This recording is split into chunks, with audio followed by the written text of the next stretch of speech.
could be an absolute game changer. Yeah, that's not working. What a nightmare. That was hard work. It's just not going to plan, this. Car says no. It's like a little haul because I'm an absolute shill tuber. Doesn't exactly fill you with confidence, does it? It's not totally gone to plan. Last night was a bit of an epic fail.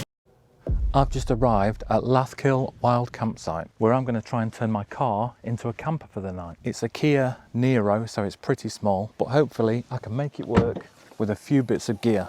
I do need to figure out how I'm going to sleep in here and how I'm going to black out the windows. I've had an idea for that could be an absolute game changer or a proper disaster. But first, I'm going to put this Vango awning up. It's a tailgate hub low, and at around £400, it's not cheap, but it is a lot cheaper than buying a camper van. Obviously, being a loser tuber, I haven't paid for this one. Vango sent it to me after I told them I've just hit 10 million subscribers. So why not subscribe and make my lies come true? So it looks like a bit of a beast, this. I've no idea how it goes up. So we've got the awning itself there. I think that's the ground sheet. Some sort of pegs or something in there. Some straps, and then these are the poles. And it feels like it's these that make up most of the weight. So there is just the two poles, and looking at the photograph on the bag, it looks like they just cross over in the middle there. Let's give it a go. Don't really know what these are for. They're like little spongy bits and loads of steel shepherd's hook pegs.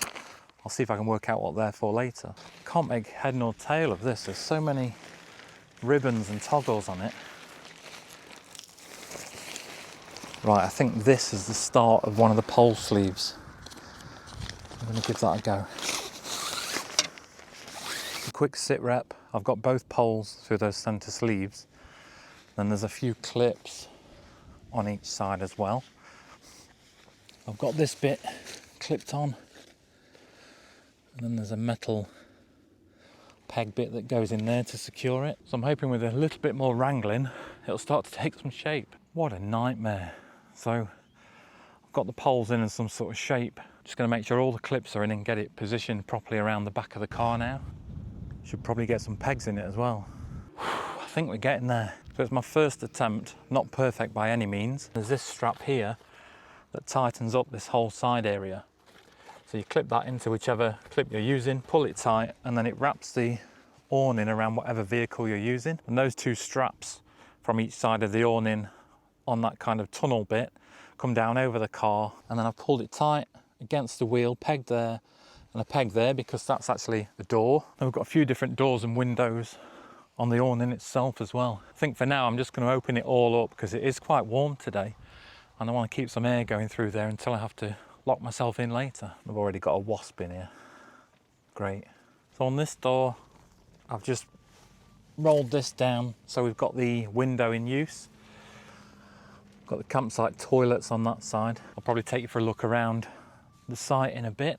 It's a really basic site. It is a wild campsite, but there are toilets on here. And then this door's got mesh on it. So you can open up either half of this door or both halves and cinch it in the middle there. So I'll leave that just with the mesh on it for now. You can fully open up that side as well, as you can with the rest of them. It's worth pointing out as well that there are loads of other Velcro connectors and those, I can't remember what they're called, the rail things that you use to connect to vans. So you can use it with cars and vans and SUVs and whatever you want really. Right, next up, I've got this windscreen cover from AliExpress. And again, I haven't tried it yet. It is meant to be designed for this car. So let's see if this fits.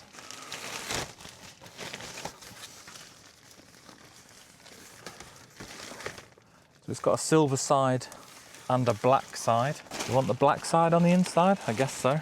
We'll slot that in. That's what it looks like from the outside. And then inside, got some really good coverage, which is nice. I'm just holding it in place by putting the sun visors down, and I've no idea how that's going to go back into this bag tomorrow, but that's tomorrow's problem. And then for the side windows, this is what I've got. This is called pallet wrap, and it's basically just black cling film. And I'm hoping I can use this to stick on the inside of my interior windows. Yeah, that's not working. So I'm going to do a few more bits, have a think about it and come back to that later. Stupid idea. Getting ready for a drink now, so I'm going to get my chair and table set up. Just admire these views while the sun's still out.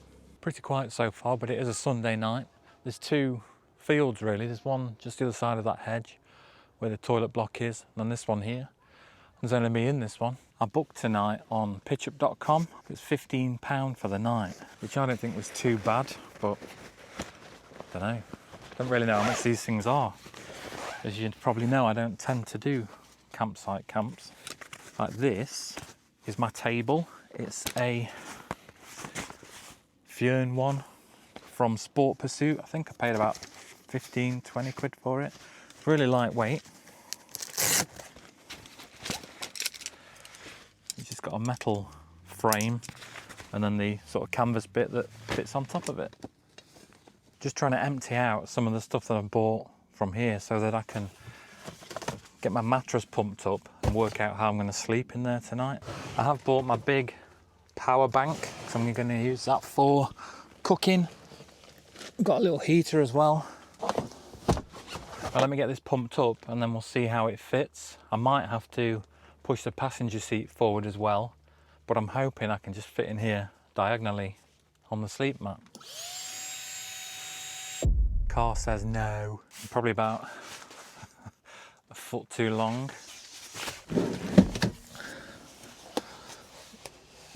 It's just not going to plan this, is it? So that's as far forward as those two seats will go. And I can just about, if you can see here how close I am to that lock, I can just about get the mat in. The problem is then under that head end of the mat, it's just a massive void of nothingness.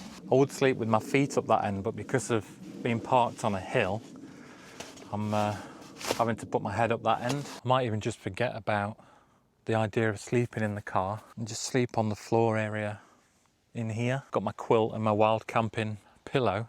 So but just like wild camping, weren't it? In fact, let's get this ground shit in properly and have a look. Yeah, I think that's going to be the answer to all my problems. Just put my chair and table back there for now, but I'll put the mattress this way later, and then I can lock the car up properly as well. And we can forget about my stupid idea for the windows. It's worth noting as well, all the pictures have got these old car wheels as fire pits. I know a lot of sites don't let you have any fires at all, but it looks like these are a fair game. I guess as long as you're using the fire pit and not just randomly lighting fires. As it stands, I've got 5 pegs left. I'll use them later to really cinch things down. It looks like up here above this tunnel area, you can roll the tunnel itself back and clip it on there. There's no lantern loop in the middle, but you have got these rails. I can't remember what Vango call them, but you can clip things onto those. I have got a new light / lantern thing to try out in a bit, but I'll have to hook it onto one of these loops or something. Right, let me show you my gadgets that I've bought for the power bank, because I think I need to charge at least one of them up. They're not a gadget, they're just for cleaning up later. So I've got my panini toaster / panini press thing that I've used before, so that's not new. And then this is the light that I've got. It's a light and a power bank. It's not even got a brand name on it though, which doesn't exactly fill you with confidence, does it? So this is it. It's got a hook on top, USB-C charge, and as I say, I think it will need charging up. No idea how that works, but we'll plug it in a minute. Oh, it has got a little remote as well, which is handy if it's hanging from the top of this tent anyway. It'll be miles away, won't it? It's even got a little compass on the lanyard thing on the remote in case you get lost. Next up, it's like a little haul this, isn't it? I've got another one of those little ceramic heaters because I used one before in the hot tent that I tried and it was really good. This is a slightly different one. It was 17 quid, I think. Looks a bit like a speaker, but it only uses 500 watts and it's just basically got an on and off switch, and then it's got a kill switch on the bottom. So basically that has to be in for it to work. And then I've bought a travel kettle. I've used one of these before as well. This is 600 watts, it's a ½ litre kettle, comes with a couple of cups. And I think I do need a cup of tea quite soon. Been all right spree, haven't I? So it all packs up nicely. The cable connects to the side there and wraps around it. You get 2 cups with it. I have bought my proper mug because I do like a mug. I am a mug, I guess. Glad I remembered to charge this up. Turn the USB on. Yep, now it's charging. It's only got 1 bar, so it does need it. We'll have to leave that running. And then I need a main socket. I've got 3 on the side there for my kettle. I didn't pay for the power bank because I'm an absolute shill tuber, but I've had it a while, used it a few times now, and it's really good. It has got a light on it as well, so if I didn't have my new mega lantern, I'd just be able to get some light from that. Obviously this is a massive luxury and it's by no means needed. I could have just bought my backpacking stove, a jet boil or a BRS or whatever, just to make the food that I'm going to be having. But because I've got that power bank, I wanted to bring it out and use it again. It's starting to drop a bit now. I was hoping somebody would come round and at least make sure I'm meant to be here and check my booking and stuff. But nobody's been yet. And I wanted to check with the owners, or at least somebody that works on the site, whether it was all right to film here and give you a little bit of a tour. But I need the toilet. Come and have a look. This is probably the secondary field. So I'm up in that corner there, obs. There's a random football being left there. Then it's stone walling all the way around here. Then there's a bit of a hedge and a dip in the middle. And then on the other side, there's a few people camping. That seems to be the sort of main area. I can go from where I am straight through that little gap there to the toilet block, but I'll take you down through where I drove in. The pictures aren't marked out as such, but I've just gone near one of the fire pits and assumed that that's a sort of allocated area. I'll try and be quiet because there are a few people, as I say, camping through here. Someone in a backpacking tent there. I think that's a Quasar, Terra Nova, something like that. This is the other side of that middle bank, so it's a much bigger field. There's a sign here with the rules on look, so on arrival find a pitch and I'll be along to catch up. So you have to buy your wood on site to use those fire pits. You can bring dogs but keep them on the lead, and obviously take all your shizzle home with you. So this is the toilet block. Not sure what this bit is. Got a sink there, urinal. Didn't know there was a urinal, or I would have used that when I came. And you've got 1 toilet, 2 toilet, 3 toilets, and each one has got a bin in it and a sink. There's a chemical toilet disposal. There is a tap there, but it says not drinking water on it. Don't know if there is another tap anywhere. I guess there's taps on the sinks, but they're not labelled as drinking water. I've bought my own water anyway. And then, as I say, this little path here cuts straight back through to where I'm pitched. So it is a dead basic site. Let me know what you think and whether £15 for a night is good or not these days. Can you put a price on this peace and quiet? That's the main question. It's worth remembering as well that you will need some sort of head torch or torch that you can carry around with you when you come here. I bought my Zoleo as well just in case there was no signal, but there's 5G here, which is good. Well, so far it's not a fail, but it's not totally gone to plan, has it? Wish my car was about 10-15 centimetres bigger inside. And I thought I was onto a winner with that pallet wrap idea, but that just didn't get very far, did it? Main thing is I'm out, I've got a nice cup of tea and a nice view to look at. There's loads of space in here. More than enough room to stand up and get changed and sort out all your wet clothes and dry stuff. And you can roll that tunnel bit back and drive off and go for days out. If you're camping for multiple days, just leave this pitched up and drive away. Good luck trying to reverse back into it when you get back though. I wish I'd bought my flex tail, can't remember what it's called, the bug zapper thing. Starting to get a few flies in now. I do want to say as well that just because I've come to try a campsite out doesn't mean that I've given up on the wild camping. But I am trying to mix things up a bit and do a few different campsites, maybe some outdoorsy Airbnbs, shepherd's huts and things like that. But like I say, I'll never give up on the wild camping. It's just nice to mix things up a bit and try some different kinds of outdoor adventures. On the wild camping side, I have ordered a new tent to try out, and it's one that's been custom made for me, so no idea when it's going to turn up, but as soon as it does, I'll be out in that.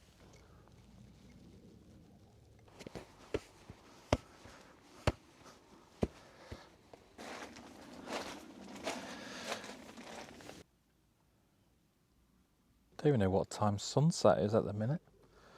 It's definitely going down quick. And then tonight, going to drop to 4 degrees because I thought I was going to be sleeping in the car. I've not bought my hat or anything, so I might need to try that little heater in a bit. It's a hot air balloon over there. But it's years since I've seen one of them. I'm going to get everything I need out of the car and lock the car up because it keeps buzzing at me.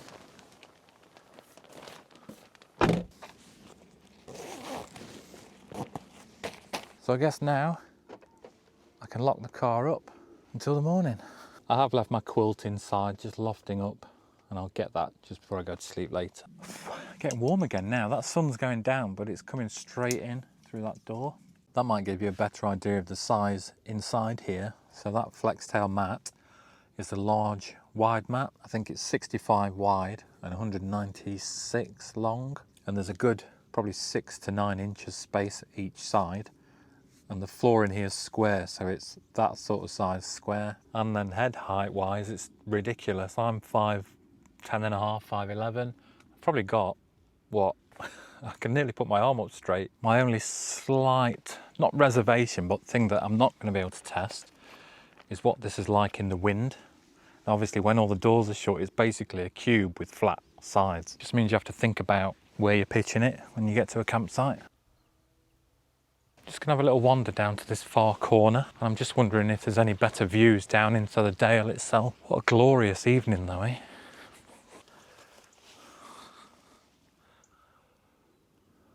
Nope, can't see anything. Do you reckon I can get this ball into that fire pit? No. How are we diddling with this? 97%. Don't know why that's still on. Looks like we're almost charged on the lantern. We've got 3 full solid dots, and then it's only the last one that's still flashing. Right, I think I'm gonna think about getting something to eat. And I bought this fire maple utensil set out with me that I haven't used for ages. I've basically got some paninis. I don't know why I bought 4, because I probably only want 1, with some classic ham and cheese, aka croque monsieur. I bought my food in, I don't know where this was from, one of the supermarkets. It's just a cool bag. And then I got a couple of those blocks that everybody's got in their freezer in there. I've got some cheese. I don't know why I bought a full bag. Oh, I forgot about those. The god of all biscuits to dunk in my tea later. My milk's in there as well. I've just got some sliced ham.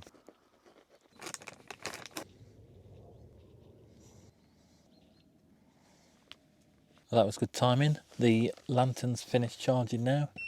So I'll turn the USB sockets off and then we'll put the main sockets on. This goes orange while it's warming up and then it'll go green. And then I can squash my panini in there. That's what I'm talking about. Then obviously got some Watsits to go with it. Because why not?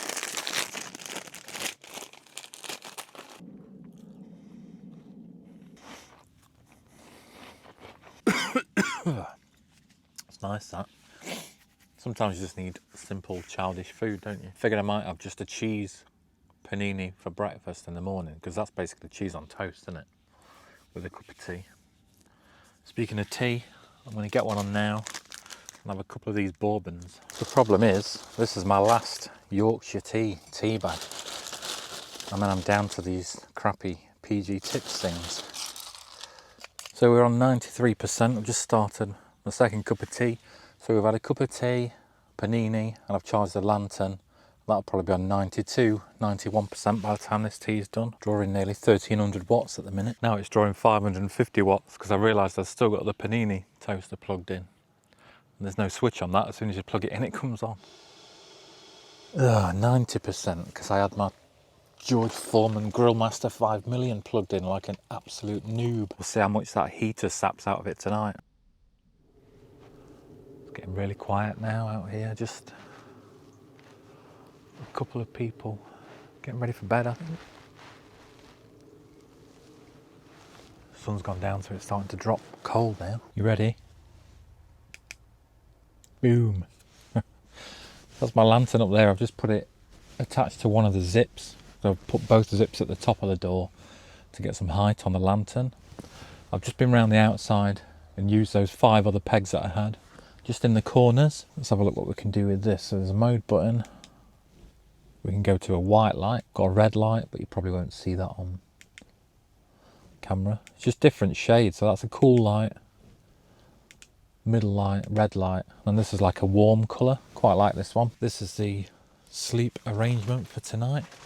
That corner is a little bit higher than the rest because we're on a slope, so I've got my head up there on the Cedar Summit pillow. I'm on the flex tail mat, and then I've got my, is it the Ice Flame one? Or the Flames Creed? One of them. Flames Creed. So we'll see how we get on tonight, and I'll see you in the morning. Morning glampers. Well, from a car camping perspective, last night was a bit of an epic fail, wasn't it? It was freezing through the night. I put the heater on 4 different times, I think. It saps power from this unit, so I was just turning it on until the awning was warmed up and then turning it off and going to sleep for a bit. I think this awning is decent if you've got a vehicle big enough to sleep in. It's obviously not designed for people to sleep in, so the condensation in here is horrendous this morning. There's a lot of mist around. I've obviously had the heater on. I've been boiling the kettle in here. There's just no airflow coming through it. But as I say, if you've got a vehicle big enough to sleep in, this gives you loads of practical space that you can stand up in, get changed, store things in, do whatever you need to do. And I think the price is okay if you look at it as an alternative to buying a second vehicle or a camper van or something like that. Let me know what you think. I need to check out soon, so I better get packed up and get gone. If you did make it this far, give the video a quick thumbs up before you go, and I'll see you next time.